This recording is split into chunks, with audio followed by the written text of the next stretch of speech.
With Donald Trump's second presidential term upon us, a lot of people are talking about and thinking about lawfare, but what is it? Many people don't know. It's not just a Fox News talking point. It's not just an Elon Musk talking point. And it's not just a Donald Trump talking point. Lawfare is a codified method of practice that its progenitor, Charles Dunlap Jr., considers military action. It's used to achieve a strategic military or political objective, and it's considered a 21st century method of warfare. It's important to understand these concepts because this activity really blurs the line between legal advocacy and manipulation of the law. It's often used to intimidate or exhaust opponents. Now, in researching this presentation, I learned that there actually are some legitimate uses for lawfare. This individual, Orde Kittrie, is a senior fellow at the Foundation for Defense of Democracies. Kittrie is also a University of Arizona professor of law, and he writes about the use of lawfare in the context of international law. He speaks about how, to some extent, international law is the Wild West. There is no international government that enforces international law, and so it can become necessary for international law practitioners to engage in and understand lawfare. We've got bodies like the International Criminal Court, which many people argue undermines the sovereignty of the United States and creates a need for these sort of lawfare and counter-lawfare efforts in the context of international law and actual government, political, and military battles. Kittrie wrote this book about lawfare, but this is a very academic approach to lawfare and is written from the standpoint of serious, high-stakes international law practitioners. The type of lawfare that I am talking about is the transitioning of these practices into criminal and civil law within the United States. This is James Woolsey. He's the former director of Central Intelligence, and he's basically a controversial character. Aldrich Ames was in the CIA when Woolsey was the director, and this is basically the most famous, or I should say infamous, CIA scandal. In his post-CIA career, Woolsey is prolific in the nonprofit world. He is the chairman of the board of the Foundation for the Defense of Democracies, where Kittrie writes his lawfare book. And he is also a senior fellow at the London Center for Policy Research. He is he's a board member at the United States Energy Security Council. And he's involved in all of these other very questionable think tanks. The Project for a New American Century is very closely associated with 9/11. People are going to recognize these things, the Council on Foreign Relations, etc., Genie Energy, which Lee Stranahan has spoken about extensively, its involvement in its interest in the Golan Heights and taking that land from Syria. He also is pictured here with Turkish businessman Korkmaz. This guy's just been sprung from prison to testify against Eric Adams. And notably, he was tied to various things happening with Michael Flynn and the Flynn Intelligence Group during the first Trump presidency. So James Woolsey is a deep state character who seems to be very involved in lawfare. But lawfare is not limited to a methodology or a method of practicing or malpracticing law. It is also a nonprofit institute. And the Lawfare Institute produces media and even law review articles. At one point, it was headed by former CIA and current director of intelligence at the Bedrock software as a service company. This is David Priess. Priess is pictured here on his own X account, hanging out with former CIA Director George H.W. Bush. Priess also wrote a book called How to Get Rid of a President, History's Guide to Removing Unpopular, Unable, or Unfit Chief Executives.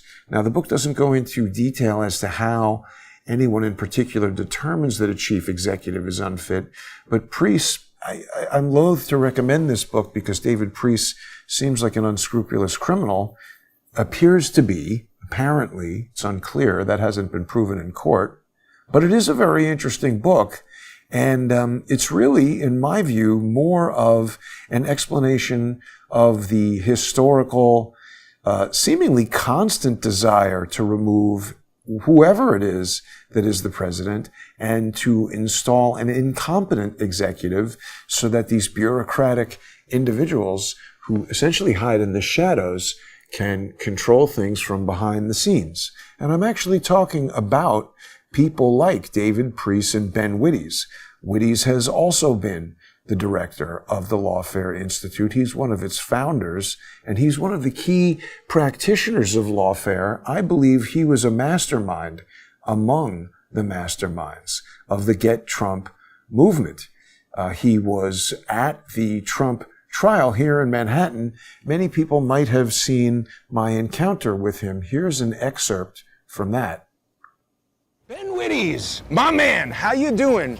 You're here for the lawfare, aren't you? You are a liar. You set this whole thing up.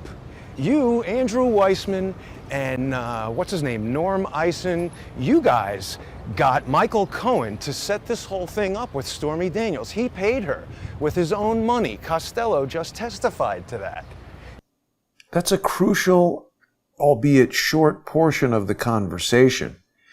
Robert Costello, who was Michael Cohen's legal consultant, an attorney Cohen met with when seeking legal representation, Cohen appears to have been coerced to pay Stormy Daniels from his own money, $130,000, a very low amount to extort or even settle upon in an extortion attempt from a billionaire. This seems to have been a scheme concocted by Ben Wittes, Norm Eisen, Andrew Weissman, and perhaps others to get Michael Cohen to make this payment and then to attempt to pin it on Trump, to use it as a key piece of evidence in this Stormy Daniels hush money trial.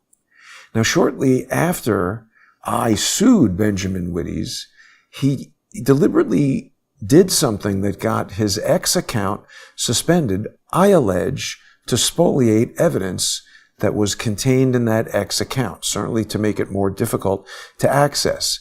He wrote a Substack post about this and recounted how he did exactly what his colleague Matt Tate did days prior that got his own Twitter account terminated.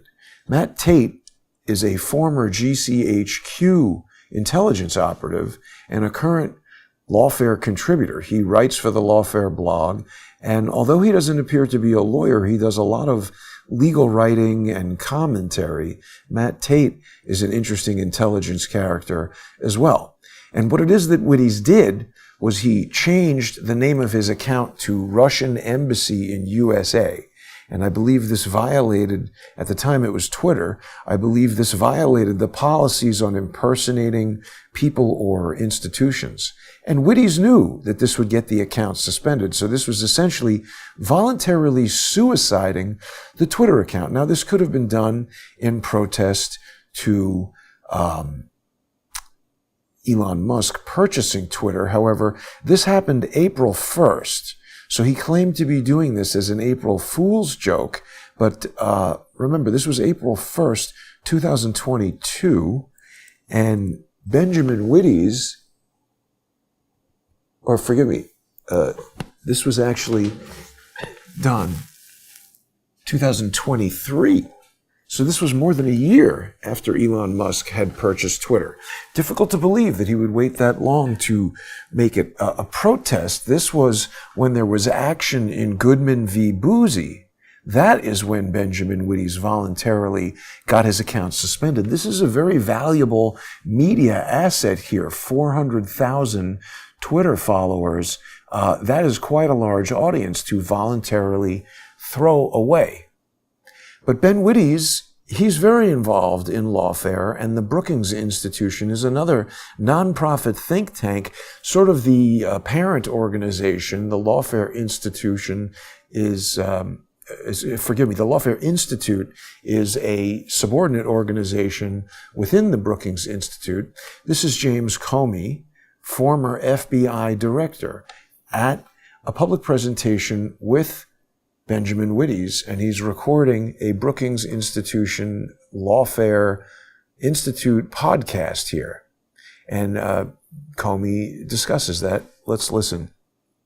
Well, thank you, Ben, and good morning, everybody. It's great to be here at Brookings.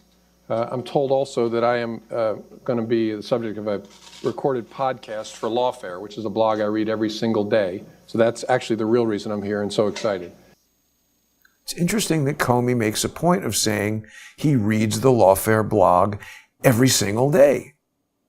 Could it be that the Lawfare blog is used to disseminate instructions to some Lawfare coalition that we don't know about? This is an email that was taken from evidence. You can see the bait stamp in the lower right-hand corner from the Senate Homeland Security and Government Accountability Committee. This is an email originally sent from Benjamin Wittes to Reinhold Niebuhr on Wednesday, December 28th. Reinhold Niebuhr, it's been revealed by James Comey, is the private email address of James Comey, named after that German philosopher. Ben Wittes says, "Hey there, I'm writing because a very strange document has crossed my desk that may or may not have implications for investigations you guys are conducting. Under normal circumstances, I would simply assume that the document is either a fraud or that you guys already know about it. Both may well be true as it is. The wrinkle here is that the document, which purports to be a series of reports/dispatches by a private British intel company on Trump and Russia and the hacking, and contains a number of highly detailed accounts, stuff that would be explosive if alleged publicly, is being furiously investigated by, at a minimum, the Wall Street Journal. The document was given to me by Shane Harris. What's more, it seems to already be in the hands of the SSCI, the Senate Select Committee on Intelligence. I wouldn't be surprised if it is also in the hands of other congressional committees. I want to stress that I have no idea if it is authentic, much less accurate, but I thought I would alert you to it in case, for some reason, it hasn't made its way to your people long ago. I'm happy to put you in touch with Shane if you're interested in hearing his account of what it is, or I can just forward a copy to you. Hope you're doing well. It was great seeing you a couple of weeks ago." Now, this is not talking about the Steele dossier. That was released in July and was already neutralized by November 2016 when it failed to prevent Donald Trump from winning the presidency. This email, sent December 28th, 2016, is talking about a new dossier from a different private British intel firm. That is a British intel firm owned by Matt Tate, called Capital Alpha Security. Matt Tate is a cybersecurity investigator, and GCHQ is the British equivalent of the NSA. Matt Tate is also a former Google Project Zero employee. And Tate also writes an article for the Lawfare blog about this very document, mentioning that he provided it to Shane Harris. This is just an introduction to Lawfare, and obviously there are many other examples of it, but I wanted to put this presentation out so people could have a better understanding of what Lawfare is and how dangerous it is. Lawfare should be illegal when exercised outside of the context of military action or international criminal court activity. Thank you for watching. Please subscribe on X at JG_CSTT. And if you enjoyed this presentation, please sponsor Crowdsource the Truth by going to odyssey.com/crowdsourcethetruth, crowdsourcethetruth.substack.com, or subscribestar.com, or patreon.com/crowdsourcethetruth.